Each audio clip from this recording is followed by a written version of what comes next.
ஸ்தோத்திரம். இந்த காலங்களிலே ஒரு தேவனுடைய ஆலயத்திலே பார்ப்பது மிக சந்தோஷம். அவர் தரிசனத்தை பொறுத்து சில வாரங்களாக மத்தியில் பேசிக்கொண்டு வருகிறேன். தரிசனம் என்ன செய்யும் என்பதெல்லாம் மத்தியிலே சில போன வாரம் பேசும்போது தரிசனம் எப்படியெல்லாம் நமக்கு வழிகளை திறக்கும் என்பதை பொறுத்தெல்லாம் சொன்னேன். தரிசனம் உள்ளவர்கள் தேவனாலே வழி நடத்தப்படுவார்கள் என்று சொல்லி மத்தியிலே பேசினேன். இன்னைக்கு அந்த அடிப்படையிலே நெகேமியா 2ஆம் அதிகாரத்தை நாம் திருப்பிக் கொள்வோம். நெகேமியா 2ஆம் அதிகாரம். அந்த அடிப்படையிலே இன்னைக்கு சபையை குறித்து சில காரியங்களை பேசலாம் என்று எண்ணுகிறேன். நெகேமியா 2ஆம் அதிகாரம் 18ஆம் வசனத்தை வாசிக்கிறேன். என் தேவனுடைய கரம் என் மேல் நன்மையாக இருக்கிறதையும் ராஜா என்னோடு சொன்ன வார்த்தைகளையும் அவர்களுக்கு அறிவித்தேன். அப்பொழுது அவர்கள் எழுந்து கட்டுவோம் வாருங்கள் என்று சொல்லி அந்த நல்ல வேலைக்கு தங்கள் கைகளை திறப்படுத்தினார்கள் என்று வாசிக்கும். தரிசனம் செயல்பட வைக்கும். ஒரு மனுஷனுக்குள்ளாக தரிசனம் இருந்தால் அந்த தரிசனம் செயல்படுகிற காரியங்களை அது செய்து கொண்டிருக்கும். தரிசனம் வந்து ஒரே இடத்துல தங்கி இருக்காது. அப்படியே நான் சொன்னேன், தரிசனம் வாழ்க்கையில இருக்கக்கூடும்னா அது செயல்பட்டு கொண்டே இருக்கும் என்பதை நாம் அறிந்து கொள்கிறோம். இதுல என் தேவனுடைய கரம் என் மேல் நன்மையாக இருக்கிறது. எத்தனை பேர் நம்ம உணர முடியும் கர்த்தருடைய கரம் என் மேல நன்மையா இருக்கிறது என்று சொல்லி? தேவனுடைய கரம் உங்க மேலேயும் என் மேலேயும் நன்மையா இருக்கக்கூடும் என்றால் நிச்சயமாக நல்ல தேவன் நல்ல கரத்தை என் மேல வைப்பதனால ஆண்டவர் எனக்கு நல்ல ஆலோசனைகளை தந்து, ஆண்டவர் எனக்கு நல்ல திட்டங்களை வகுத்து, தேவன் எனக்கு நல்ல வழிகளை திறந்து கொடுத்து, பரிசுத்த ஆவியானவர் என்னை அந்த வழியிலே போகும்படியாக என்னை வழிநடத்தி கொண்டே இருப்பார் என்பதை இதுல சந்தேகம் இல்லாமல் நாம் அறிந்து கொள்ள முடியும். அதனால கர்த்தருடைய கரம் நெகேமியா சொல்லுகிறான், நான் இதுவரைக்கும் நான் ஜெபித்தேன், இதுவரைக்கும் செயல்பட்டு கொண்டு வந்தேன். ஆனா இப்போது நான் உணர்ந்து கொண்டு நான் காண்கிற தரிசனத்துல, என் மனதுக்குள்ள இருக்கிற தரிசனத்துல கர்த்தருடைய கரம் என் மேல இருப்பதை நான் உணர்ந்து கொண்டேன் அப்படின்னு. தரிசனம் உள்ளவருடைய வாழ்க்கையிலே தேவக்கரம் இருப்பதை அவர்கள் எப்போதும் உணர்ந்து கொள்வார்கள் என்பதை நாம் விளங்கிக் கொள்கிறோம். அதே வசன பகுதியிலே இன்னொரு பகுதியை நான் வாசிக்கும் பொழுது அதே 18ஆம் வசனத்தை வாசிக்கிறேன். அவருக்கு என்ன அறிவித்தாரா? இருக்கிறதையும் ராஜா என்னோடு சொன்ன வார்த்தைகளை அவர்களுக்கு அறிவித்தேன். ராஜா என்னோடு சொன்ன வார்த்தைகள், இந்த அலகத்தை கட்டுவதற்கு ராஜா எனக்கு எப்படியெல்லாம் வழிகளை திறந்து கொடுத்து, ராஜா என்னோட காரியங்களை பேசினார், படைகளை அனுப்பினார், பல உதவிகளை ராஜா எனக்கு செய்தார் என்பதையும் அவர் சொல்வதை குறித்து நாம் பார்க்கிறோம். அதே இன்னொரு 3வது காரியத்தை அங்க பார்க்கிறோம். அப்பொழுது அவர்கள் இந்த வார்த்தையை கேட்ட பொழுது அவர்கள் எழுந்து கட்டுவோம் வாருங்கள் என்று சொல்லி அந்த நல்ல வேலைக்கு தங்கள் கைகளை கொடுத்தார்கள். அந்த நல்ல வேலைக்கு தங்கள் கைகளை கொடுத்த. கெட்ட வேலைக்கு கை கொடுக்க கூடாது. என்னைக்குமே நல்ல வேலைக்கு தான் கை கொடுக்கணும். கெட்ட ஆலோசனைக்கு இடம் கொடுக்கக்கூடாது. நல்ல ஆலோசனைக்கு இடம் கொடுக்கணும். நல்ல வார்த்தைகளை கேட்பதற்கு இடம் கொடுக்கணும். தவறான வார்த்தைகளை கேட்பதற்கு வாழ்க்கையில இடம் கொடுக்க கூடாது. இதை கேட்ட மாத்திரத்தில் ஜனங்கள் எல்லாருமாக அவளுக்கு ஒரு சந்தோஷம் வந்துருச்சு, வாருங்கள் நாம் எல்லாரும் ஒன்று சேருவோம் அப்படின்ட்டாங்க. அப்படின்னா தரிசனம் ஒன்று சேர்க்கும். என்ன சேர்க்கும்? தரிசனம் ஒன்று சேர்க்கும். தரிசனம் மக்களை ஒன்று சேர்க்கும். தரிசனம் மக்களை ஒன்று சேர்த்து கடவுளை காரியத்தை செய்வதற்கு எல்லாம் இறங்குவாங்க. இதெல்லாம் அறிந்து கொள்ள வேண்டும். உங்களுக்கு எனக்கும் தரிசனம் இருக்கக்கூடும் என்றால் நாம் எல்லாரும் ஒன்று சேர்ந்து தேவனுடைய வேலையை செய்வதற்கு மும்முரம் காட்டுவோம். தீவிரம் காட்டுவோம்.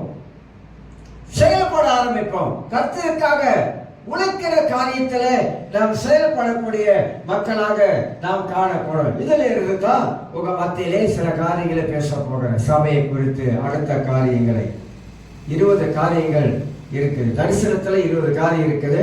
அதே கோர்வையில் அப்படியே கொண்டு வந்து நான் சபை குறித்ததான எப்படி கட்டுவது, எப்படி நெகேமியாக்குள்ள இந்த தரிசனம் செயல்பட வைத்தது, நெகேமியா எப்படி மக்களை ஒன்று சேர்த்தாரு, எப்படி அந்த அலகத்தை கட்டுவதற்கு திட்டம் போட்டாங்க, அலகத்தை கட்டுவதற்கு எவ்வளவு போராட்டம் வந்தது, எதிர்ப்புகள் வந்தது, அதுக்கு மத்தியிலே நெகேமியா ஒரு எப்படி திட்டமானது உள்ளவனாய் காணப்பட்டான் என்பது அடிப்படையிலே திருச்சபை குறித்து நான் பேசவிருக்கிறேன்.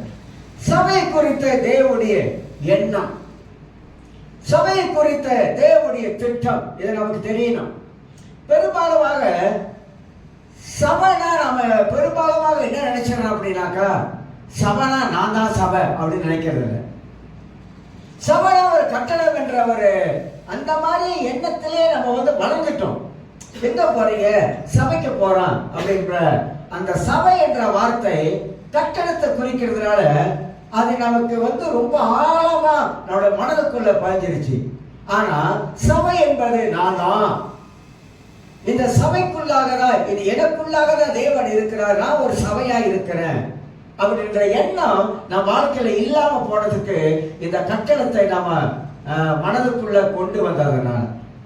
அப்ப சபையை குறித்த தேவனுடைய நோக்கம் என்ன அப்படின்னு அறிந்து கொள்ள, சபையை குறித்த தேவனுடைய பிரதானமான எண்ணம், பிரதானமான திட்டம், பிரதானமான அந்த நோக்கங்களை நாம் அறிந்து கொள்வது நமக்கு நலமாக காணப்படும். அதனால்தான் ஆதியாகமம் 3ஆம் அதிகாரத்துல எல்லாருக்கும் தெரிந்த பகுதி தான். ஆனா வசனங்களை நாம மீண்டும் மீண்டுமாக ஞாபகம் ஊட்டி விடுவது அவசியம். நிறைய வசனங்கள் கேட்போம், நம்ம மறந்துடுவோம். ஆனா அது அடிக்கடி நம்ம ஞாபகம் ஊட்டி வைப்பது நமக்கு நல்லது. பைபிள்லயே மிக மிக முக்கியமான வார்த்தை, முக்கியமான அதிகாரம் இருக்குது. பைபிள்ல 3 அதிகாரம் ரொம்ப ரொம்ப முக்கியமானது. அந்த 3 அதிகாரம் பைபிள்ல இல்லைன்னா பைபிளே நமக்கு யூஸ் பண்ண முடியாது, பைபிள் பார்க்க முடியாது. அதுபோல வேதத்துல மிக மிக ரொம்ப ரொம்ப முக்கியமான வசனம் இது. ஆதியாகமம் 3ஆம் அதிகாரம் 15ஆம் வசனத்தை வாசிக்கிறேன். அப்பொழுது கர்த்தர் என்னை நோக்கி, இல்ல 4ஆம் அதிகாரத்தில் 3ஆம் அதிகாரம் 15ஆம் வசனத்தை வாசிக்கிறேன். உனக்கும் ஸ்திரிக்கும் உன் வித்துக்கும் அவள் வித்துக்கும் பகையை உண்டாக்குவேன், அவர் உன் தலையை நசுக்குவார், நீர் அவர் குதிகாலை நசுக்குவார் என்றான். இதுல ஏற்கனவே சிலருக்கு நான் சொல்லி இருக்கிறேன், இதெல்லாம் 3 காரியங்கள் உள்ளடக்கப்பட்டு இருக்கிறது. ஆண்டவராக இயேசு கிறிஸ்து, ஆண்டவராக தேவன் குமாரனாக இயேசுவை உலகத்துக்கு அனுப்புறார். இப்ப அந்த காலங்கள் லெந்து காலங்கள் அப்படி சொல்லி துக்க நாளே நிறைய சபைகள் அனுசரிக்கிறாங்க, பாசம் எடுக்கிறாங்க, உபவாசம் எடுக்கிறாங்க, ஜெபிக்கிறாங்க, எல்லாம் நல்லது. வருஷம் வரும்போது மீண்டுமாக அவங்களை புதுப்பித்துக் கொள்றாங்க. ஏன் புதுப்பித்துக் கொள்றாங்கன்னா, அதை நினைக்கிறாங்க, கிறிஸ்துவ பாடுகளை நினைக்கிறாங்க, இயேசுடைய மரணத்தை நினைவு கூடுறாங்க, இயேசுவை மேல வைத்த அன்பு. இன்னைக்கு நான் ரட்சிக்கப்பட்டிருக்கேன் அப்படின்னா இயேசுவை மேல வைத்த அன்பு. இல்லைன்னா உலகத்துல போய் எப்படியோ போயிருப்பேன், ஆனா இயேசு என்னை நேசிக்கிறாரு, என் மேல அன்பு வச்சிருக்கிறாரு, அதனால என்னை ஆண்டவர் ரட்சித்தார் என்பதற்காக ஆண்டவருக்கு நன்றி செலுத்துவதற்கு, தங்களை ஆராய்ந்து பார்ப்பதற்கு இந்த காரியங்களை செய்து வராங்க. உனக்கு ஸ்திரிக்கும் உன் வித்துக்கும் அவள் வித்துக்கும் என்று சொல்லி நமக்கு எல்லாருக்கும் தெரியும், கிறிஸ்துவை காட்டுகிறது, சாத்தானை குறிக்கிறது. ஆனா இந்த 3 வார்த்தைகள் உள்ளடக்கப்பட்டிருக்குது. முதல் நற்செய்தி இங்கதான் ஆரம்பிக்கிறது. முதல் நற்செய்தி, மனிதன் பாவத்தில் விழுந்து விட்டான். பாவத்தில் விழுந்த மனிதனுக்கு ஒரு விடுதலை வேண்டும், அதுல இருந்து ஒரு விடுதலை வேண்டும். அப்ப விடுதலை வேண்டும் என்றால் யார் மனிதனை விடுதலையாக்க முடியும்? உலகத்துல எந்த மனிதனையும் யாரையுமே விடுதலையாக்குறது கிடையாது. ஆனா பிதாவாகிய தேவன் குமாரனை உலகத்துக்கு அனுப்புகிறார். எல்லாருக்கும் தெரிஞ்ச சத்தியம் தான். ஆனா அதுல நம்ம உணரக்கூடிய சத்தியம் இருக்குது, உணர்ந்து பார்க்க வேண்டிய காரியங்கள். குமாரனாக இயேசு உலகத்துக்கு அனுப்புறார். சங்கீதங்கள் எழுதியிருக்குது, உச்சக புத்தக சொல்ல என்னை குறித்து எழுதியிருக்கிறது, யார் என் காரியமா போவான்? இயேசு பரலோகத்திலே அவர் இருந்தவர், மகிமையில இருந்தவர், மகத்துவம் உள்ளவராக இருந்தார். ஆனால் பூலோகத்துக்கு வரும்போது எல்லாத்தையும் விட்டவராக இந்த உலகத்துல மனித சாயல் எடுத்து இந்த பூமியிலே அவர் பிறந்தார். எதற்காக அவர் பிறந்தார் என்பது நமக்கு எல்லாருக்கும் தெரியும். ஆனா முதல் நற்செய்தி ஆதியாகமம் 3:15 காணப்படுகிறது. மனுகுலத்தை மீட்டுக் கொள்வதற்காக, இந்த பூமியிலே தேவனுக்கென்று ஒரு திருச்சபையை உண்டாக்குவதற்காக இயேசு கிறிஸ்து இந்த உலகத்தில் வந்தார் என்ற ஒரு செய்தி முதல் காரியம். இரண்டாவது காரியம், பிதாவாகிய தேவன் திட்டம் வகுக்கிறார். இயேசுவை கொண்டு உலகத்துல என்ன செய்ய வேண்டும் என்பதை ஒரு திட்டம் வகுக்கிறார். தரிசனம் நான் சொல்லியிருக்கிறேன், தரிசனம் திட்டங்களே வகுக்கக்கூடியதாக இருக்கும். ஆண்டவராக இயேசு பிதாவாகிய தேவன் பூமியில இயேசு அனுப்பினதுக்கு ஒரு பெரிய தரிசனம் இருந்தது. அந்த தரிசனம் இந்த உலகத்தில் இருக்கிற மக்களை மீட்டெடுத்து அவருக்கென்று ஒரு கூட்டத்தை இந்த உலகத்தில் வைத்து அவரை ஆராதிப்பதற்காக, ஜனங்கள் அவரை ஆராதிக்க வேண்டும், ஜனங்கள் தேவனை அறிந்து கொள்ள வேண்டும், ஜனங்கள் விடுதலை பெற வேண்டும், ஜனங்கள் சத்தியத்தை அறிய வேண்டும், ஜனங்கள் ஆண்டவர் யார் என்பதை உணர்ந்து கொள்ள வேண்டும் என்பதற்காக ஒரு கூட்ட மக்களை ஆண்டவர் தெரிந்தெடுத்து வச்சிருக்கிறாரு. அந்த கூட்டம் தான் நீங்களும் நான். சீனாட்டில் இருக்கிறாங்க, மற்ற இனங்கள், ஏகப்பட்ட ஜனங்கள் இருக்கிறாங்க. ஆனா நம்மளை ஆண்டவர் தெரிந்து கொண்டதுக்கு இதுதான் தேவனுடைய திட்டம் என்பதை அறிந்து கொள்கிறோம். இரண்டாவது, மூணாவது காரியமாக ஆண்டவர் இதுல வாக்கு பண்ணி இருக்கிறார், வாக்கு தத்தம் பண்ணி இருக்கிறார். அப்ப தேவனுடைய நற்செய்தியில் இருக்குது, தேவனுடைய திட்டம் இருக்குது, தேவன் வாக்கு பண்ணி இருக்கிறாரு. இயேசு கிறிஸ்து மூலமாகத்தான் மனித வாழ்க்கையில இந்த ரட்சிப்பு இதெல்லாம் வரும் என்பதை குறித்து தேவன் வாக்கு பண்ணி இருக்கிறார் என்பதையும் நாம் அறிந்து கொள்கிறோம். அவர் சபையை குறித்த தேவனுடைய எண்ணம், தேவனுடைய திட்டம், தேவனுடைய நோக்கங்களை நாம் சரியாக நாம் அறிந்து கொள்ளக்கூடிய மக்களாக இருக்க வேண்டும். இரண்டாவது காரியம் சொல்லுகிறேன், சபையோடைய மேன்மை என்ன? சபை என்பது என்னுடைய மேன்மை என்ன? ஆண்டவர் எனக்கு என்ன மேன்மையை வச்சிருக்கிறாரு? நம்ம எப்போதுமே நம்முடைய மனதில் மனிதனுடைய எண்ணங்களில வேற வேற காரியங்களை நினைச்சு வச்சிருக்கிறதுனால நம்முடைய மேன்மையை நம்ம பார்க்க முடியாம இருக்கிறோம். மறைந்திருக்கிற அந்த மேன்மைகளை பார்க்க முடியாம இருக்கிறோம். கொலோசியர் புத்தகத்துல வாசிக்கும் போது கிறிஸ்துவனுடைய மகிமை நமக்குள்ள இருக்குதான். அந்த மகிமை உங்களுக்குள்ள இருக்குது, எனக்குள்ள இருக்குது. தேவனுடைய மகிமை எனக்குள்ள இருக்குது, தேவனுடைய வல்லமை எனக்குள்ள இருக்குது. இதெல்லாம் நமக்குள்ள இருக்கிற காரியங்களை பைபிள் நமக்கு எடுத்து காட்டக்கூடியதா இருப்பதை நாம் அறிந்து கொள்கிறோம். ஆக சபையோடைய மேன்மை என்ன? 3 காரியத்தை நான் அதுல வைத்து சொல்றேன் பாருங்க. சபையோட மேன்மை என்ன தெரியுங்களா? ஒன்று மறந்து கொள்ள வேண்டும். சபையை நான் சொல்றேன், சபையின் மேன்மையில் இருக்கிற சிறப்பு சிறப்பு சிறப்பு என்ன தெரியுமா? சிறப்புனா என்ன? உங்களுக்கு எனக்கு என்ன சிறப்பு இருக்குது? பைபிள்ல உங்களுக்கு எனக்கும் என்ன சிறப்பை பத்தி பேசுறது சொல்றீங்களா? முதல் சிறப்பு என்ன தெரியுங்களா? யோவான் 1ஆம் அதிகாரம் 12ஆம் வசனம் எல்லாருக்கும் தெரியும். யோவான் 1ஆம் அதிகாரம் 12 எல்லாருக்கும் தெரியும். எத்தனை பேர் அவர் ஏற்றுக்கொண்டார்களோ அத்தனை பேர்கள் தேவனுடைய பிள்ளைகள் ஆகும்படி நமக்கு ஆண்டவர் அதிகாரம் கொடுத்திருக்கார். முதல் சிறப்பு என்னன்னு கேட்டீங்கன்னா, அவருடைய பிள்ளைகளாக அவர் நம்மளை ஏற்றுக்கொண்டார். அவருடைய பிள்ளைகளாக மாறுவதற்கு தேவன் நமக்கு உதவி செஞ்சிருக்கிறார். அப்ப பிள்ளை என்ற ஒரு உறவு நமக்கு ஏற்படுத்தி வைத்திருக்கிறார். அது பெரிய சிறப்பு. ஒரு தாய் தகப்பனுக்கு ஒரு பிள்ளை இருக்கும்போது அது உறவு நமக்கு காட்டுகிறது, அதோட எதிர்காலத்தை காட்டுகிறது. அதுபோல நமக்கும் தேவனுக்கும் இருக்கக்கூடிய அந்த உறவை அது காட்டுகிறது.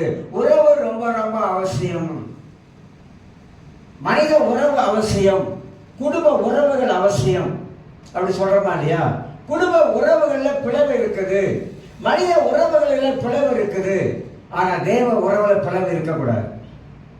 நமக்கும் தேவனுக்கும் இருக்கக்கூடிய உறவுல பிளவு இருக்கவே கூடாது. ஏன் இருக்கக்கூடாதுனாக்கா, நான் பிள்ளையா இருக்கிறேன், தேவன் அப்பாவா இருக்கிறார், அவருக்கும் எனக்கும் இருக்கிற பிளவு ஏற்பட்டுச்சுன்னா ஆபத்து வந்துடும். உறவு முறிஞ்சிருச்சுன்னா ஆபத்து வந்துடும். உறவு முறியாம இருக்கிறதா எனக்கு அவருக்கு இருக்கிற அந்த உறவு. அப்ப கிறிஸ்துவ நானும் உறவிலே இருக்கிறோம். எப்படி உறவுல இருக்கிறது? எதன் மூலமாக நான் உறவுல இருக்க முடியும் அப்படின்னு கேட்டா, நான் தேவனோடு ஒவ்வொரு நாளும் எப்படி ஏதேன் தோட்டத்துல ஆண்டவர் 4ஆம் ஜாமத்திலே ஆதாம் ஏவாளோட கூட வந்து எப்படி இருக்கீங்க, நல்லா இருக்கீங்களா, சௌக்கியமா இருக்கீங்களா அப்படின்னு கேட்பது போல எனக்கும் தேவனுக்கும் ஒவ்வொரு நாளும் டெய்லி ஒவ்வொரு நாளும் ஒரு உறவை நான் வைத்துக் கொண்டே இருக்கிறேன். அந்த உறவு துண்டிக்கப்படல. கடவுளுக்கு எனக்கும் ஒவ்வொரு நாளும் உறவை நான் ஏற்படுத்தி கொண்டே வருகிறேன். அதுதான் சிறப்பு அந்த உறவு. ஏனென்றால் நான் பிள்ளை, அவர் அப்பாவா இருக்கிறாரு, அப்பாவுக்கும் பிள்ளைக்கு இருக்கக்கூடிய உறவுல நெருக்கமான உறவு, நெருக்கமான உறவு. அந்த உறவு வந்து நமக்கு விட்டுவிடக்கூடாது என்பதை அறிந்து கொள்ள வேண்டும். இரண்டாவதாக, எனக்கு வந்து ஒரு ஆன்மீகத்துல ஒரு பெருமை இருக்குது. பெருமையில பல விதம் இருக்குது. ஆனா இந்த பெருமை என்ன தெரியுங்களா? என்னுடைய ஆண்டவர், என்னுடைய அப்பா. அந்த பெருமை பெருமையா உலகத்துல நீங்க நல்லா கவனிச்சீங்கன்னா, பல மத வழிபாட்டுல கடவுள் அப்பான்னு சொல்றது மொத்தம் கிடையாது. அவரின் அப்பா அப்படி சொல்றது கிடையாது. அவர் கடவுள், அவர் கடவுள், அவர் கடவுள் அப்படிதான் சொல்லிருக்காங்க தவிர, ஆனா அப்பான்னு சொல்றதே இல்லை. அப்பான்னு யார் சொல்றது தெரியுங்களா? கிறிஸ்தவங்க மட்டும்தான் ஆண்டவரை அப்பா என்ற அந்த பெருமையோடு கூட அவர் என்னுடைய அப்பா அப்படின்ற அந்த பெருமையோடு சொல்லக்கூடிய அந்த சிலாக்கியம் பாருங்க. அந்த சிலாக்கியத்தை கர்த்தர் கொடுத்திருக்கிறார். யாரை கேட்டாலும் என்ன சொல்லுவோம்? இல்ல, அவர் என் தேவன் தான், ஆனா அவர் எனக்கு அப்பாவா இருக்கிறார். அப்ப அப்பாவா இருந்தா அவர் நமக்கு என்ன செய்வாரு? புத்திமதி சொல்லுவார். அப்பா பிள்ளைக்கு புத்திமதி சொல்றாரு. அப்பா பிள்ளைக்கு ஆலோசனை கொடுக்கிறாரு. எப்படிங்க நினைக்கலாம் சில வேலைகள்ல, அப்பா வந்து எப்படி புத்திமதி சொல்லுவாரு அப்படின்னு சொல்றீங்களா? பைபிளை படிச்சா புத்திமதி சொல்லிக்கிட்டே இருப்பாரு. பைபிளை படிச்சா ஆலோசனை சொல்லிக்கொண்டே இருப்பாரு. சபை கூடி வருவதை விட்டு விடாதீர்கள் அப்படின்னு புத்திமதி சொல்றாரு. எங்க புத்திமதி? பைபிள்ல தான் இருக்கு எல்லாம் புத்திமதி. எல்லா காரியங்கள் பைபிள்ல இல்ல. சின்ன பிள்ளையில இருந்து, அதாவது ஆண்டில இருந்து அரசா வரைக்கும், ராஜா வரைக்கும் அறிவுரை, புத்திமதி, ஆலோசனை எல்லாமே பைபிள்ல தான் இருக்குது. அதனாலதான் சொல்றது பைபிள் வந்து ஒரு பொக்கிஷம். ரொம்ப பேர் அவருடைய அருமை தெரியாது. அருமை தெரியாது. பைபிளுடைய அருமை தெரியாதவங்க ரட்சிக்கப்பட்ட கிறிஸ்தவங்க நிறைய இருக்காங்க. அருமை தெரிஞ்சுனாக்கா அதை விட மாட்டாங்க. அதை ருசித்து பார்த்தவங்களுக்கு அதை விட மனசு இருக்காது. ருசித்து பார்த்தவங்களுக்கு, பைபிளை ருசித்து பார்த்தவங்களுக்கு, பைபிளுடைய அறிவை தெரிந்தவங்களுக்கு, பைபிள் இருக்கிற மேன்மையை தெரிந்தவங்களுக்கு, பைபிள் இருக்கிற முக்கியமான காரியங்களை அறிந்தவங்களுக்கு நிச்சயமாக அவங்களால பைபிளை எடுத்து படிக்காம இருக்க முடியாது. ஏன்னா தாவீது சொல்லுகிறாரு, 119:18 நடக்கிறேன், வேதத்தின் மகத்துவங்களை நான் பார்க்கும்படிய கண்ணை திறந்தார்கள். 119:18 தான் நினைக்கிறேன். வேதத்துல மகத்துவம் இருக்குது. அந்த மகத்துவங்களை நான் பார்க்கும்படி என்னுடைய கண்ணை திறங்க, ஆவிக்குரிய கண்ணை திறங்க. அந்த வேதத்துக்குள்ள என்ன இருக்குது?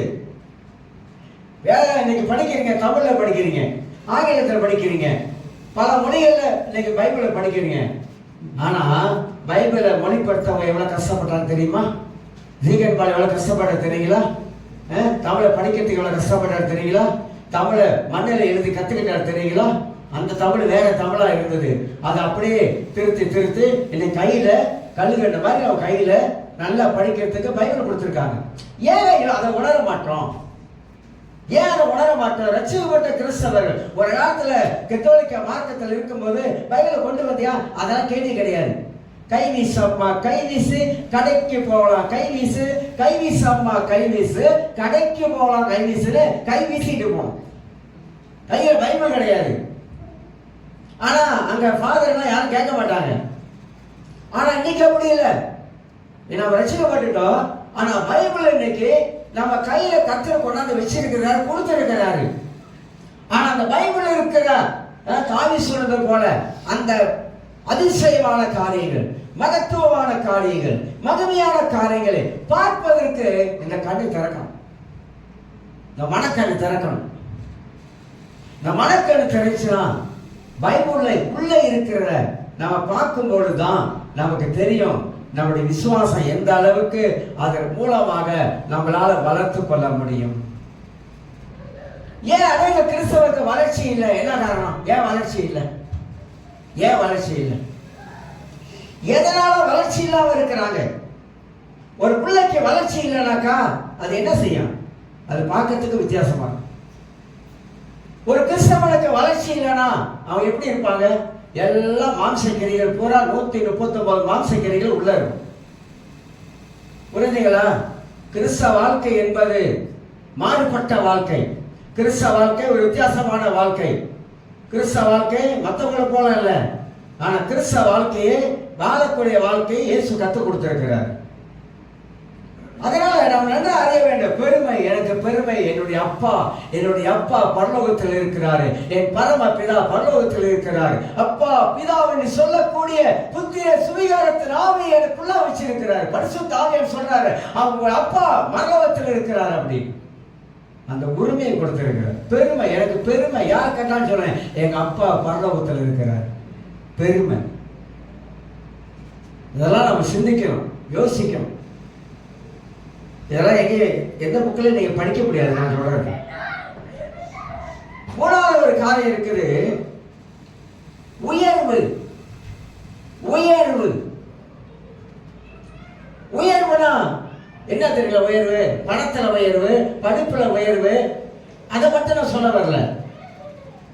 எல்லா ரீதியில பொருளாதாரத்தில் உயர்வு, அதை மட்டும் சொல்ல வரல. உயர்வு எதுல வந்தது தெரியுங்களா? அவரால வந்தது.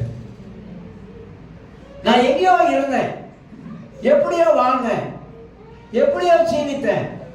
ஆனா இன்னைக்கு அப்படியே இல்ல. அவரால என் வாழ்க்கையில உயர்வு வந்தது. நான் வாழ்கிற வாழ்க்கையில உயர்வு வந்தது. பக்கத்து வீட்டுக்காரன் பார்த்து ஆச்சரியப்படுறான், அத மாதிரி இல்லையே, ஆச்சரியமா இருக்குது. அந்த உயர்வு தேவனால் வந்தது. மற்றவன் பார்த்து சொல்லக்கூடிய உயர்வு தேவனாலே வந்தது. அப்ப கடவுள் நம்மளை எல்லா ரீதியிலும் உயர்த்துகிறவராய் இருக்கிறார், உயர்ந்த நிலைமையில கொண்டு போகக்கூடியவராய் இருக்கிறார். அப்ப மேன்மை என்பது என்ன நமக்கு தெரியணும். சபையோடைய மேன்மை என்ன? சபையோடைய மேன்மை சிறப்பு. இயேசு எனக்காக ஜீவனை தந்தது மட்டுமல்ல, என்னை ஆண்டவர் பெருமைப்படுத்தி வச்சிருக்கிறாரு. ஆண்டவர் என்னை உயர்த்தி வச்சிருக்கிறாரு. கிறிஸ்தவங்க எல்லா ரீதியிலும் உயர்ந்து இருக்கணுங்க. கேரக்டர்ல உயர்ந்திருக்கணும். கிறிஸ்டியன் கேரக்டர் இருக்குல்ல, அதுல உயர்ந்திருக்கணும். பேச்சில் உயர்ந்திருக்கணும். மத மாதிரி இல்ல. எஸ்டேட்ல பேசுற பேச்சு இங்க பேச முடியுமா? எஸ்டேட் பேச்சு இல்ல. இப்ப எல்லாத்திலும் உயர்வு. எனக்கு ஆண்டவர் ஏன் இந்த உயர்வுலாம் கொடுத்திருக்காருனாக்கா, என்னை ஆண்டவர் சிந்திக்க வைக்கிறாரு, கர்த்தர் என்னை யோசிக்க வைக்கிறாரு. இந்த ரட்சிக்கப்பட்ட என் வாழ்க்கையில இப்படி எல்லாம் ஒரு உயர்வு இருக்கிறது. என்னை பார்க்கிறவங்க என்னை வேறு விதமா பார்க்க ஆரம்பிக்கிறாங்க. இப்ப என்னை பார்க்கிறவங்க வேறு விதமா யோசிக்க ஆரம்பிக்கிறாங்க. காரணம் உயர்வு. எனக்குள்ளாக கர்த்தர் அந்த உயர்வை வச்சிருக்கிறாரு. உயர்ந்து வாழக்கூடிய வாழ்க்கை, தாழ்ந்து வாழக்கூடிய வாழ்க்கை அல்ல, உயர்வா வாழக்கூடிய வாழ்க்கை, நல்ல பண்பு உள்ள வாழ்க்கை. இதெல்லாம் நமக்கு ஆண்டவராக இயேசு கிறிஸ்து மூலமாக இதெல்லாம் வருகிறது. அப்ப சபையோட மேன்மை என்ன? இதுல இந்த சபையை சொல்லல, நான் சபை கொண்டு 3ஆம் அதிகாரத்துல அழகா சொல்றாரு, 16-17 அழகா சொல்றாரு, நீங்களே அந்த ஆலயம் அப்படின்றார். நீங்க தான், நான் தான் ஆலயம், வேற யாரும் ஆலயம் கிடையாது, நான் தான் ஆலயமா இருக்கிறேன். அப்ப சபையுடைய அந்த மேன்மை இந்த 3 காரியத்துக்குள்ளாக அடங்கி இருக்கிறது. என்னை குறித்து நான் என்ன நினைக்கிறேன்? உனக்கு இவ்வளவுதான் அப்படின்னு நினைக்கிறியா? அதுதான் தப்பு. உன்னை குறித்து நீ என்ன நினைக்கிற? என்னை குறித்து நான் வேற எதுவும் நினைக்கிறேன். என்னை குறித்து நான் மேன்மையா எப்படி நினைக்கிறேன்? இயேசு எனக்கு செய்த காரியத்தை மேன்மையா பார்க்கிறேன். என்னை குறித்து நான் என்ன நினைக்கிறேன்? என்னை குறித்து நான் ஒரு நாள் தாழ்வா நினைக்கல. என்னை குறித்து கர்த்தர் நினைக்க வச்சிருக்கிறாரு, அந்த இடத்துல இருப்பதாக நான் நினைக்கிறேன். நம்மளை குறித்து நம்ம என்ன நினைக்கிறோம்? தப்பா நினைச்சிடும். அப்படி நினைக்காதீங்க. ஏன்னா உங்களையும் என்னையும் குறித்து ஆண்டவர் மேன்மையாய் பார்க்கிறார். இந்த பூமியில உங்களை என்னைய கர்த்தர் மேன்மையா வச்சிருக்கிறார். அப்ப தேவனுடைய மனது, தேவனுடைய எண்ணங்கள், தேவனுடைய சிந்தைகள், அவனுடைய பிள்ளைகள் இந்த பூமியில எப்படி இருக்க வேண்டும் என்பது அவனுடைய மேன்மையான குணத்தை காட்டுது. அதனால் சபையுடைய மேன்மையை நாம் அறிந்து கொள்ள வேண்டும். தரிசனம் இதெல்லாம் உருவாக்கும். ஒரு மனிதனுக்குள்ள அந்த தேவ தரிசனம் இருந்தால் அவன் வித்தியாசம் உள்ள ஒரு மனிதனாக மாறிக்கொண்டே இருப்பான். அவன் ஆர்வம் உள்ள ஒரு மனிதனாக மாறிக்கொண்டே இருப்பான். அவனுக்குள்ளாக இருக்கிற தெய்வீக வாஞ்சைகள் எல்லாம் வித்தியாசம் மாறிக்கொண்டே காணப்படும். இதெல்லாம் சபையுடைய மேன்மையை பற்றி பேசிக்கொண்டு வருவதை பார்க்கிறோம். மூன்றாவதாக சபைக்கு தேவன் கொடுத்திருக்கிற கணம் கணம் இருக்குல்ல, கணம். சபைக்கு என்ன கணம் கொடுத்திருக்கிறார் ஆண்டவர்? நம்ம எப்படி ஆண்டவரை கனப்படுத்துகிறோம்? நாம எப்படி ஆண்டவரை கனவீனப்படுத்துகிறோம்? அப்படின்னா ஆண்டவர் உங்களை என்னை சபையாக நினைச்சு நம்மளை கனப்படுத்துறாருங்க. பல விதத்துல கர்த்தர் கனப்படுத்துறாரு. ஒருவேளை நம்ம குடும்பத்துல ரட்சிக்கப்படாத ஆள் இருப்பாங்க, அவங்களுக்கு முன்பதாக நம்மளை கர்த்தர் கனப்படுத்தி வச்சிருக்கிறார். புரஜாதிகள் முன்பதாக கர்த்தர் நம்மளை கனப்படுத்தி வச்சிருக்கிறார். நீங்க வேலை செய்றீங்களே, அந்த வேலை இடத்துல நீங்க உண்மையா வேலை செய்யும் பொழுது, கடவுளுக்கு பயந்து வேலை செய்யும் போது, அந்த இடத்துல கர்த்தர் உங்களை கனப்படுத்தி வச்சிருக்கிறாரு. உங்களை பார்க்கிறவங்க தெரியும், அவங்களுக்கு இல்ல இவங்க கர்த்தருடைய பிள்ளைங்க, இவங்க தேவ பயம் உள்ளவங்க, இவங்க உண்மை உள்ளவங்க, இவங்க நேர்மை உள்ளவங்க அப்படி என்பதை அந்த இடத்துல உங்களை கனம் பண்ணி வச்சிருக்கிறாங்க. எத்தனையோ சாட்சிகள் கேட்டு. அப்ப கர்த்தர் எப்படியெல்லாம் நம்மளை பூமியில வைத்து கனப்படுத்தி கொண்டே வராரு. ஆனா நாம் கர்த்தரை கனப்படுத்துகிறோமா? ஏலியின் பிள்ளைகள் கர்த்தரை கனப்படுத்தவில்லை. ஆனா பைபிள்ல தவறான மொழிபெயர்த்துட்டாங்க. அறியவில்லைன்னு போட்டாங்க. அறியவில்லை போல கனப்படுத்தல. ஆலயத்தில் வருகிற மக்கள் இடத்துல எப்படி நடந்து கொண்டான்னு பைபிள் இருக்கு. ஏலியின் பிள்ளைகள், ஒரு ஆசாரியனுடைய பிள்ளைகள் எப்படி நடந்து கொண்டாங்க என்பதை பைபிள்ல பார்க்கணும். அதனால கணம், நாம் கடவுளை கனப்படுத்த நான் பிதாவானால் என் கணம் எங்கே கேட்கிறாரு மல்கியா புஸ்தகத்தில். நான் பிதாவானால், உங்களுக்கு நான் பிதாவானால் என் கணம் எங்க? எனக்கு கொடுக்கிற கணம் எங்க? எல்லா ரீதியிலும் கர்த்தரை கனப்படுத்தணும். அவர் ஆண்டவர், அவர் மகா பரிசுத்தர், சேனைகளின் கர்த்தர், அதிசீக்கிரம் வரப்போகிற தேவாதி தேவன், தேவகுமாரனாக இயேசு. அவருக்கு அஞ்சி நடுங்க வேண்டிய நாம் அவர் எந்த அளவுக்கு கனப்படுத்துகிறோம்? ஆலயத்தில் எப்படி கனப்படுத்துகிறோம்?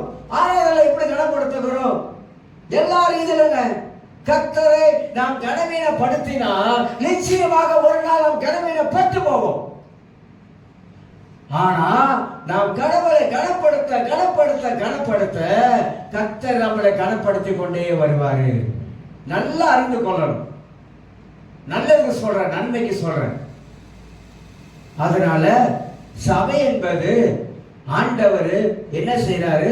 அது கனம் உள்ளது என்பது பார்க்கிறாரு. உங்களை இன்னும் கனம் உள்ளவங்களாக கர்த்தர் பார்க்கிறாரு. கர்த்தர் பார்க்கிற பார்வை வேற, மனிதன் பார்க்கிற பார்வை வேற. கர்த்தருடைய சிந்தனைகள் வேற, மனிதனுடைய சிந்தனைகள் வேற. மனிதன் யோசிப்பது வேற, தேவன் யோசிப்பது வேற. ஏன்னா பைபிள் படிக்கல. ஆதியாகமம் தொடங்கி வெளிப்படுத்தல வரைக்கும் தேவனுடைய திட்டங்களும், தேவனுடைய எண்ணங்களும், தேவனுடைய வழிகளும் இதெல்லாம் அப்படியே உள்ளுக்கு ஃபுல்லா அடங்கி இருக்குது. படிக்கிறத வைத்து தான் நம்ம ஆவிக்குரிய நிலைமை திரசல போட்டு அது சரியா இருக்குதா அல்லது உயர்ந்து இருக்குதா கீழே இருக்குதான்னு தெரியும். பைபிள படிக்கிற பொறுத்து தான். தமிழ்நாடு சொல்லுவாங்க அதான் சத்தியில் இருக்கிறதா தான் அகப்பில் வரணும்னு அப்படிதான் சொல்லுவாங்க. ஆனா நமக்கு ஒண்ணுமே இல்லைன்னா எப்படி வரும்? ஆண்டவர் நடத்துவார். எப்படி நடத்துவார் ஆண்டவர்? எதனால நடத்துவாரு? எதனால நடத்த முடியும் நினைக்கிறீங்க? ஜபமும் இல்லை, பைபிள் வாசிப்பலாம். எப்படி நடத்துவாரு? அது கர்த்தர் பார்த்துப்பாரு. சில பேர் என்ன சொல்றாங்களா, எல்லாம் கர்த்தருக்கே சித்தம், என்ன நடந்தாலும் ஒரு சித்தம் ஆண்டவரே. கிறிஸ்தவங்க ரொம்ப தப்பு பண்றாங்க. சாத்தான் செய்கிற காரியமெல்லாம் கடவுளுக்கு சித்தம் போல இருக்கு, நடக்கட்டும். இப்பதான் சொல்றாங்க. சீக்கு வந்தா கடவுளுக்கு சித்தம் போல இருக்குது, நான் சீக்கா இருக்கிறது. ஆமா, பைபிள் அப்படி எழுதியிருக்கு. நீ வியாதி இருப்பது தேவனுடைய சித்தம், அதனால வியாதியாரு. பிசா சொல்வான், நீ வியாதியா இருப்பது நீ கடந்து போகணும், இப்படிதான் கடந்து போகணும். வியாதியை எத்தனைக்குன்னு பைபிள் சொல்லுது. நம்மள சொல்றோம், ஒருவேளை ஆண்டவர் இந்த முள்ள கொடுத்துட்டாரோ. ஆமா, இவங்க பெரிய ஆள், இவங்க உலகத்தை கலங்கிட்டு இருக்காங்க. அதனால முள்ள இவங்களுக்கு கொடுத்து இப்ப ஆண்டவர் இவங்களை சோதித்து பார்க்கறாரு. பொண்ணா விளங்குறியா எப்படின்னு சொல்லிட்டு. இல்லைங்க, எதிர்க்க வேண்டிய காரியங்கள் பைபிளை எழுதி இருக்குது. சாத்தானுக்கு எதிர்த்து நிற்க வேண்டிய காரியங்கள் பைபிளை எழுதி இருக்குது. சாத்தானை அடிக்க வேண்டிய காரியங்களையும் பைபிள் எழுதி இருக்குது. அப்ப நமக்கு சில வேலைகள்ல சில காரியம் வரும் பொழுது நம்மளோட மைண்ட் என்ன சொல்றதுனாக்கா, ஒருவேளை கர்த்தருக்கு சித்தம் போல இருக்குது, அதனால தான் ஆண்டவர் நம்மளை இப்படி நடத்துறாரு. தப்பு கணக்கு போற்றாதீங்க. கடவுளுடைய சித்தம் என்னன்னு பைபிள்ல எல்லாமே எழுதியிருக்கு. எது தேவ சித்தம், எது தேவ சித்தம் இல்லை என்பது பைபிளை படிச்சாலாக தெரியும். பைபிள் இருக்கிற தேவ சித்தத்தை விளங்கிக் கொள்ள முடியும். அதனால நம்ம என்ன பண்றோம், இதை கடவுள் சித்தமா இருக்க போல இருக்குன்னு அப்படியே விட்டுறோம். ஆனா பிசாசு நம்ம என்ன பண்றோம், அதை வச்சு பிடிச்சிங்க. அப்ப மூணாவது, சபைக்கு தேவன் கொடுத்திருக்கிற கணம் நமக்கு தெரியணும். கர்த்தர் அப்படி எல்லாம் பாருங்க, நம்ம சரீரத்தை ஆண்டவர் கனப்படுத்த சொல்றாரு, சரீரத்தை சுத்தமா வச்சுக்க சொல்றாரு, எல்லா ரீதியும் சரீரத்தை கவனிச்சுக்க சொல்றாரு, எல்லா ரீதியிலும் கவனிச்சு காட்டுறாரு, பல விதத்துல கவனிக்க சொல்றாரு. எல்லா ரீதியிலும் ஆண்டவர் நமக்கு அறிவுரையும் புத்திமதியும் சொல்லியிருக்காரு. ஏன்னா நம்ம மேல நம்மளை ஆண்டவரை கனப்படுத்துவதற்காக. நாலாவது காரியமாக, அதே மூணாவது காரியத்துல நாலாவது காரியம் சொல்லுகிறேன். ஒன்று, சபை கொடுத்த தேவனுடைய எண்ணம், திட்டம், அவருடைய நோக்கத்தை சொன்னேன். இரண்டாவது, சபையுடைய மேன்மையில 3 காரியம், சபை சிறப்பு, அவருடைய பெருமை, அதோட உயர்வை பத்தி சொன்னேன். மூணாவது, சபைக்கு தேவன் கொடுத்திருக்கிற அந்த கணத்தை பத்தி நீங்களும் நானும் அறிந்து கொள்ள வேண்டும் சொன்னேன். நாலாவதாக, சபை எப்படி தேவனோடு ஐக்கியப்பட்டு இருப்பது. சபையாக நாம் கடவுளோடு ஐக்கியப்பட்டு. ஏனோக்கு தேவனோடு நடந்தான், ஆபிரகாம் தேவனோடு நடந்தான், மோசே தேவனோடு நடந்தான், ஐக்கியப்பட்டான். எலியா தேவனோடு ஐக்கியப்பட்டான், நடந்தான். இந்த ஐக்கியத்தை பத்தி ஒன்றை அவெல்லாம் தெளிவா விளக்குது. நான் காட்டுறேன். இதெல்லாம் படிச்சு நம்ம கண்ணு திறக்கணும். அப்ப நம்முடைய ஐக்கியம் யாரோடு இருக்கிறது, நம்முடைய ஐக்கியம் யாரோடு வச்சிருக்கிறோம். துன்மார்க்கனோட ஐக்கியம் வச்சிருக்கிறோமா, உலகத்தோடு வச்சிருக்கிறோம் ஐக்கியத்தை. உலகத்தோடு கிறிஸ்துவ ஐக்கியம் வைச்சா அதோட முடிச்சு. உலக சிநேகம், உலக ஐக்கியம் நம்ம வாழ்க்கையில ஆவிக்குரிய பலனை கொண்டு வரவே வராது. புரிஞ்சுக்கணும். உலகத்துல இருக்கிறோம், நண்பர்கள் இருக்காங்க, எல்லாம் தேவை, அவசியம். நண்பன்கிட்ட எப்படி பழகணும்னு நமக்கு தெரியும். நீங்க நான் ஒன்னுடா வாயில ஒன்னுடான்னு போனவாக்கா அவனோட சேர்ந்து உட்கார வேண்டியதான். எல்லாரும் இதுதான். யாரோட யார் எப்படி பழகிறாங்க என்பது ரொம்ப முக்கியம். கிறிஸ்தவ உலகத்துல விஷயம் போயிடும், தரிசனம் போயிருங்க. நீங்க பழகக்கூடாத ஒரு ஆளோட பழகிறீங்கனாக்கா உங்களுக்குள்ள இருக்கிற தரிசனமே அணைஞ்சிடும். அப்படி அணைச்சிடுவானுங்க. அது ஆணா இருக்கலாம், பெண்ணா இருக்கலாம். அந்த தரிசனம் அணைஞ்சி சுத்தமா அணைஞ்சு போயிடும்.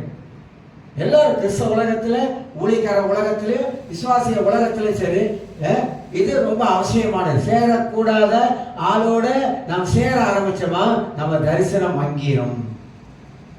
அப்ப சபை எங்க இருந்துச்சு? சபை இங்க வரத்துக்கு முன்னாடி சபை எங்க இருந்துச்சுங்க? உலகத்துல தான் இருந்துச்சு. சபை உலகத்துல இருக்கும் பொழுது எப்படி இருந்துச்சு? எப்படி இருந்துச்சு? பார்க்கறதுக்கு கடவுளுக்கு சகிக்கல அப்படி இருந்துச்சு. ஏன்னா உலகத்துல நம்ம எல்லாம் இருந்த பொழுது நம்முடைய மனசும் மாமிசமும் விரும்பினவர்களை தான் செஞ்சோம். விரும்பாத செயல விரும்பி எதெல்லாம் விரும்பணுமோ அதெல்லாம் உலகத்திலிருந்து செஞ்சோம். பாருக்கு போகணும், பப்புக்கு போகணும், கப்புக்கு போகணும், எல்லாத்தையும் போயிட்டு ஜக்கில் ஊற்றணும், ஜக்கில் ஊற்றி எல்லாம் பண்ணணும், எல்லாம் செஞ்சோம். அது உலகம். உலகத்தில் அப்படி இருந்து வந்தோம். உலக ஃப்ரெண்டோட போனோம், சண்டை போட்டோம், பானாங்க எடுத்தோம், வெட்டல போனோம். இல்லமா உலகத்துல இருந்துச்சு, எல்லாம் உலகத்துல இருந்துச்சு. செய்யாத காரியமெல்லாம் உலகத்துல செஞ்சோம். நானா அது மாதிரி செஞ்சேன், உலகத்துல இருக்கும்போது எல்லாம் செஞ்சேன். ஏன்னா அது உலகம். ஆனா கர்த்தர் அந்த உலகத்திலிருந்து அப்படியே பிரிச்சு எடுத்தாரு பாருங்க. அப்படியே எடுத்தார் பிரிச்சு. உலகத்தில் இருந்த சபையாகிய நம்மை கர்த்தர் அப்படியே தூக்கி பிரித்து எடுத்து அவருடைய சபையாகிய ராஜ்யமாக அவருக்குள்ள கொண்டாந்து வச்சுட்டார். அப்ப பிரித்தெடுக்கப்பட்ட நம்ம வாழ்க்கை, பிரித்தெடுக்கப்பட்ட வாழ்க்கை, செப்பரேட், வேறு பிரிக்கப்பட்ட வாழ்க்கை. சபை வேறு பிரிக்கப்பட்டது. அப்ப வேறு பிரிக்கப்பட்ட சபைக்குள்ளாக தேவ தரிசனத்தை கர்த்தர் வைக்கிறாரு. சபை பிரித்தெடுக்கப்பட்டது. இது நல்லா அறிந்து கொள்ள. நான் பிரித்தெடுக்கப்பட்டவன், தேவனால் பிரித்தெடுக்கப்பட்டவன், தேவனால் அழைக்கப்பட்டவன், தேவனால் அபிஷேகம் பண்ணப்பட்டவன், தேவனால நான் நடத்தப்படுகிறேன். அந்த இது எனக்கு இருக்கும். ஆவிக்குரிய வாழ்க்கை கொஞ்சம் அளந்து பாருங்க, ரூலர் வச்சு கொஞ்சம் அளந்து பாருங்க. ஆவிக்குரிய வாழ்க்கை கொஞ்சம் அளந்து பாருங்க. ரட்சிக்கப்பட்டேன், ஒரு 20 வருஷம் ஆச்சு. இப்ப நான் அளந்து பார்க்கிறேன். ரட்சிக்கப்பட்ட நாள் முதல் என்னுடைய ஆவிக்குரிய வாழ்க்கை இது நாள் வரைக்கும் எந்த அளவுக்கு வளர்ந்திருக்குது, நான் எந்த அளவுக்கு வளர்ந்திருக்கிறேன், கிறிஸ்துக்குள்ள எந்த அளவுக்கு வளர்ந்திருக்கிறேன். தரிசனம் நம்மளை வளர்ச்சிக்குள்ளாக கொண்டு போகும். தரிசனம் நம்ம வளர்ந்து கொண்டே போகும், வளர்ந்து கொண்டே போய்கொண்டே இருப்போம். ஒரு இடத்துல அப்படி நிற்க மாட்டோம், வளர்ந்து கொண்டே போகும். அப்ப ரட்சிக்கப்பட்ட இது நாள் வரைக்கும் என்னுடைய வளர்ச்சியை நான் கொஞ்சம் அளந்து பார்த்தேன்னா எனக்கே தெரியும், நான் இன்னும் வளரல, இன்னும் சிறுபிள்ளைத்தனமா இருக்கிறேன், இன்னும் சிறுபிள்ளைத்தனமா யோசிக்கிறேன், இன்னும் சிறுபிள்ளைத்தனமா சிந்திக்கிறேன், இன்னும் சிறுபிள்ளைத்தனமா செய்துகிட்டு இருக்கிறேன், இன்னும் கேலித்தனம் பண்ணிக்கிட்டு இருக்கிறேன், இன்னும் கிண்டல்தனம் பண்ணிக்கிட்டு இருக்கிறேன். இன்னும் நான் வளர்ச்சி, ஆவிக்குரிய அந்த மேன்மையான வளர்ச்சிக்குள்ள நான் வரல. நம்மளோட வாழ்க்கையில ஆவிக்குரிய வளர்ச்சியை அளந்து பார்க்க தெரியும். தரிசனம் அப்படிதான் செயல்பட வைக்கும், தரிசனம் அப்படிதான் வாழ்க்கையை கொண்டு போக வைக்கும். அப்ப சபை தேவன் கொடுத்திருக்கிற கனத்தை பரிசு, சபை தேவனோடு எப்படி ஐக்கியப்பட்டு இருக்கிறதை நம்ம அறிந்து கொள்ளணும். 1 யோவான் 1ஆம் அதிகாரம், இதை பார்த்து நான் முடிக்கிறேன். 1 யோவான் 1ஆம் அதிகாரம் 3ஆம் வசனத்தை உங்களுக்கு நான் வாசித்து காட்டுகிறேன். இதுல ஒளி, இருள், ஐக்கியம் இதெல்லாம் ரொம்ப விவரமாக இதுல யோவான் எழுதி வச்சிருக்காரு. ரொம்ப அழகா இதை படிக்கிறவங்களுக்கு நமக்கு நன்றாக புரிந்து கொள்ளவும் விளங்கிக் கொள்ளவும் இது நமக்கு உதவியாய் காணப்படும். 1 யோவான் 1ஆம் அதிகாரத்தை வாசிக்கிறேன். 3ஆம் வசனத்தை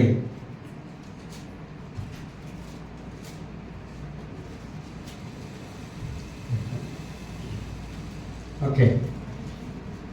ஆதி முதல் நாங்கள் இருந்ததும், நாங்கள் கேட்டதும், எங்கள் கைகளினாலே கண்டதும், நாங்கள் நோக்கி பார்த்ததும், எங்கள் ஜீவனை நோக்கி பார்த்ததுமா,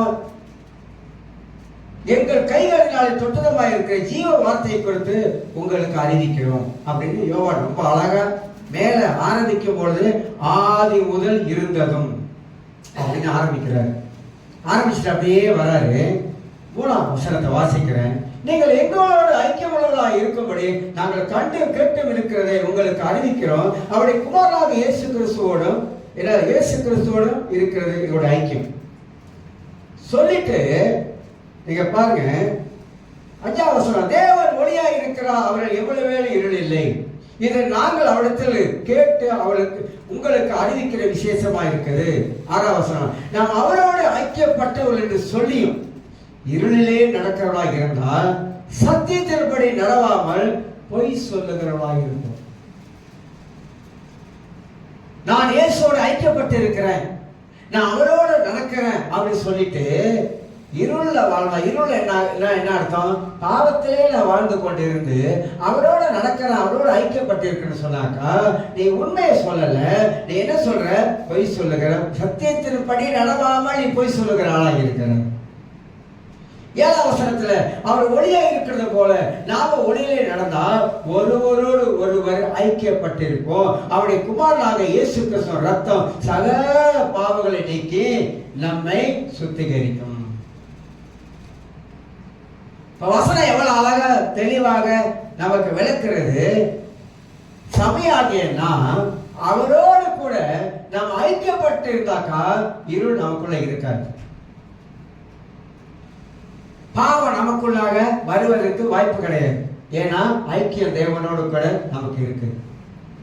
ஒளி நமக்குள்ளாக இருக்குது. ஒளி நமக்குள்ளாக இருக்கிறதுனால இருள் நமக்குள்ளாக வர்றதுக்கு வாய்ப்பு இல்லை. இதை அவன் அறிந்து கொள்ளவே. அப்ப 4வது, சபை எப்படி தேவனோடு ஐக்கியப்பட்டிருக்க வேண்டும் என்பதை நாம் எல்லாரும் உணர்ந்து கொண்டால் நிச்சயமாக கர்த்தர் நம்மளை ஆசீர்வதிப்பாரு. தரிசனம் என்ன செய்யும்? செயல்பட வைக்கும். பாருங்க, எழுந்து கட்டுவோம், செயல்பட வைக்கிறது. நெகேமியாக்குள்ள இருந்த தரிசனம் செயல்பட வைக்கிறது. கான்பிடென்ட். அவனுக்கு தெரியும், நல்லா நெகேமியாவுக்கு நல்லா தெரியும் கர்த்தருடைய கரை என் மேல இருக்கிறது. அவனுக்கு நல்லா தெரியும் ஆண்டவர் கரை என் மேல இருக்குது. கர்த்தருடைய கரை என் மேல இல்லாவிட்டா இந்த ராஜாவின் மூலமாக எவ்வளவு பெரிய காரியம் நடக்காது. எனக்குள்ளே இருக்கிற தரிசனத்தை கர்த்தர் அறிந்திருக்கிறார். எனக்குள்ளே இருக்கிற வாஞ்சியை தேவன் அறிந்திருக்கிறார். அழகத்தை கட்ட வேண்டும் என்ற அந்த தரிசனம் எனக்கு இருக்குது. நல்ல தரிசனங்களுக்கு தேவன் நம்ம கூட இருப்பார். நல்ல தரிசனங்கள் நம் வாழ்க்கையில் இருக்கக்கூடும் என்றால் அந்த தரிசனத்தோட தேவனோடு நம்ம கூட சேர்ந்து செயல்பட வைப்பார். அதனால தரிசனம் உள்ளவளா மாறணும். எல்லாரும் தரிசனம் உள்ளவளா மாறணும்.